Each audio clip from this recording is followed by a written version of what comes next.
Assalamualaikum students, hope you all are doing well. Welcome to the Phoenix Academy School online classes. Today we are going to read grade 9 chemistry. Topic is states of matter and phase changes. Subtopic is reading plus explanation of topic states of matter. आज हम read करेंगे states of matter को. Okay? So student, you must aware of what is matter. Okay? So matter क्या होता है कि कोई भी ऐसी चीज जो कि जगह घेरती है और मास रखती है यानी कि वेट रखती है उसको आप कहते हैं matter. Anything that occupies space and have मास, कोई भी ऐसी चीज जो जगह घेरती है और जिसका कोई ना कोई मास या वेट होता है उसको हम कहते हैं मैटर। आपकी दुनिया हर चीज, आपकी इस दुनिया में हर चीज, each and everything is made up of it's a matter। ठीक है, so एटम से मैटर बनते हैं और मैटर से हर चीज हमारे जो है वो प्रेजेंट है। so start reading, you have to open your chemistry book as well, page number 4, states of matter। this world is made up of matter and energy is non material in nature। ये जो दुनिया है ये matter और energy से मिलकर बनती है। एनर्जी जो है वो नॉन मटेरियल, मतलब आप उसको देख नहीं सकते ना, आपको ऐसे फॉर एग्जांपल ऐसा मार्क करके मटेरियल है, but energy is non material in nature. Anything other than energy which carries weight and occupy volume is called matter. कोई भी ऐसी चीज जगह घेरेगी और जिसका कोई वेट होता है एनर्जी से हटके, वो हमारे पास मैटर होता है। We encounter material things everywhere in all sorts of different and distinct forms. A state of matter is one of the main distinct forms in which matter can exist। Matter जो है वो 3 different states में होता है, solid, liquid and gas। ठीक है, matter क्या है? Anything that occupies space and have mass। मास होता है जिसका और जगह घेरती है वो मैटर है। आपकी पूरी दुनिया जो है उसमें प्रेजेंट है matter. Everywhere matter is present in three different states, solid, liquid and gas. We observe 4 states of matter in everyday life: solid, liquid and gas and plasma। Last one is plasma, that is the very hot melted solid, but it's very rare in nature। Apart from these 3, there are more states of matter which do not see in the everyday life। और भी हैं लेकिन हमें कभी वो visible नहीं हुई। The 3 primary states of matter are the solid, liquid and gaseous।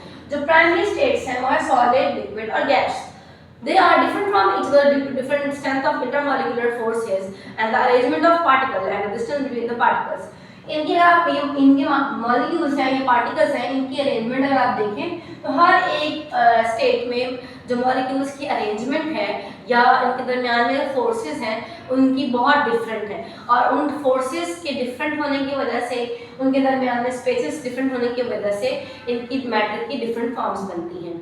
In gases molecules are widely apart with no order। अच्छा, गैस में अगर आप देखें मॉलिक्यूल्स बहुत दूर हैं, वाइडली स्प्रेड हैं, इनके दरमियान में इंटरमॉलिक्यूलर फोर्सेस जो हैं वो बहुत कम हैं। दैट्स व्हाई ये एक दूसरे से बहुत दूर दूर हैं। अगर हम लिक्विड की बात करें तो इनके दरमियान में इंटरमॉलिक्यूलर फोर्सेस थोड़ी सी नॉर्मल हैं एज कम्पेयर टू गैस, और इनके मॉलिक्यूल्स थोड़े से नज़दीक हैं लेकिन बहुत कंबाइन नहीं हुए, टाइटली पैक नहीं है, थोड़े से दूर डिस्टेंस पे हैं। अगर हम बात करें सॉलिड्स की तो सॉलिड में जो मॉलिक्यूल्स हैं they are tightly packed, they are closely packed and the intermolecular forces between the molecules are very high. High होने की वजह से ये जो है ना वो कंबाइन है, क्लोजली कंबाइन है। ठीक है बेटा, okay. The density of solid are very high। Solids are the solid state of matter will not need any container to be stored। अच्छा, ये सॉलिड है, इससे कोई कंटेनर नहीं चाहिए कि जैसे लिक्विड है और गैस है, इन दोनों को कोई ना कोई कंटेनर चाहिए होता है। इनकी डेंसिटी बहुत कम होती है, ये बहुत डेंस होते हैं, बहुत भारी होते हैं, इसलिए इनको प्रॉपर कंटेनर की नीड नहीं होती। लिक्विड और गैस को प्रॉपर कंटेनर की नीड होती है ताकि ये किसी कंटेनर में रह सकें। Okay, plasma is not also generally seen form of matter. अच्छा, प्लाज्मा जो 4th फॉर्म है वो बहुत ज़्यादा रेयर बेसिस पे दिखती है आप लोगों को। It is compose of particle with very high kinetic energy. अच्छा, काइनेटिक एनर्जी थी, जो मॉलिक्यूल्स मूव कर रहे होते हैं उनके अंदर काइनेटिक एनर्जी होती है। जो प्लाज्मा के मॉलिक्यूल्स हैं वो बहुत ज़्यादा तेज मूव कर रहे होते हैं, तो उसकी एनर्जी जो होती है काइनेटिक एनर्जी वो बहुत हाई होती है। It exists in fluorescent tube, lightning and welding arcs। अच्छा, जो वेल्डिंग में जो आग निकल रही होती है वो भी प्लाज्मा की स्टेट में आ जाती है। और जो फ्लोरेसेंट ट्यूब होती है, बहुत चमकदार ट्यूब्स होती हैं, उनमें भी होते हैं। लाइटनिंग जो ट्यूब्स वगैरह होती है उसमें भी जो टाइप आती है वो हमारे पास प्लाज्मा की टाइप आ जाती है मैटर की। Okay, plasma can be considered as a partially ionized gas containing electron, ions, photons.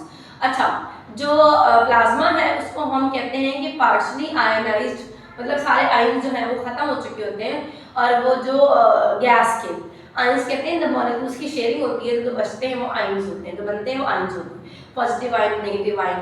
ठीक है, तो आयनाइज्ड गैस है जिसमें फोटॉन्स होते हैं, फोटॉन्स लाइट के पार्टिकल्स होते हैं, और आयंस होते हैं, डिफरेंट इलेक्ट्रॉन्स भी होते हैं। Matter also exists in intermediate state where liquid meet gas and liquid meets solid. For example, supercritical critical fluid, liquid crystal and graphene. अच्छा, लिक्विड और गैस, ये गैस, लिक्विड और सॉलिड के पार्टिकल्स जब मिल जाते हैं तो भी एक प्लाज्मा की स्टेट बनती है, जिसको आप सुपर क्रिटिकल फ्लूइड्स कहते हैं। कंप्रेस स्टेट में होते हैं, बहुत ज़्यादा कंप्रेस किए जाते हैं, जिस तरह CNG वगैरह। Chemical reaction which may not be carried out in a conventional solvent may possible by carried। अच्छा, जो नॉर्मल सॉल्वेंट में कब रिएक्शंस नहीं होते, हो सकता है वो सुपर क्रिटिकल सॉल्वेंट में हो जाए। अच्छा, state of matters that are not commonly encountered are called exotic states of matter. Example, a dark matter, Bose-Einstein condensate, nuclear matter, quantum spin liquid and many other। बहुत सारे ऐसे states of matter भी हैं जो कि encounter, मतलब check नहीं किए जाते, तो वो हमारे पास जो है वो इनको एक्सोटिक स्टेट्स ऑफ मैटर कहा जाता है। जिस तरह के डार्क मैटर हो गया, बोस आइंस्टाइन कंडेंसेट हो गया, न्यूक्लियर मैटर हो गया, क्वांटम स्पिन लिक्विड हो गया, और बहुत सारे।